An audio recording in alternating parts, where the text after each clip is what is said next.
মানে আমাদের পক্ষে কেউ নাই।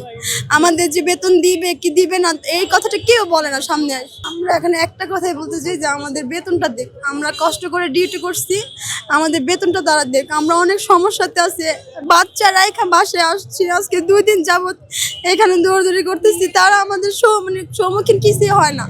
তারা আমাদের তো বলবে যখন আমাদের সমস্যা, তারা বলবে, তারা আমাদের সাথে কথা বলে না, শুধু তারা প্রশাসন দিয়ে রাখছে। তারা আমাদের কি হবে, আমাদের মানে আমাদের পক্ষে কেউ নাই।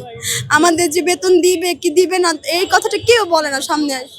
আমরা আমাদের একটাই কথা যে আমাদের বেতন দেন। আমাদের ঈদের পরে আমাদের বেতন দিয়ে কোনো লাভ নেই, আমাদের ঈদের আগে বেতন লাগবে। আমাদের ঘরে তালা দিয়ে দিচ্ছে, আমরা ঘরেও যাই না পেতে কালকে সারা রাত এখানে ছিলাম, মেয়ে মানুষ হয়ে বাচ্চারা এখা।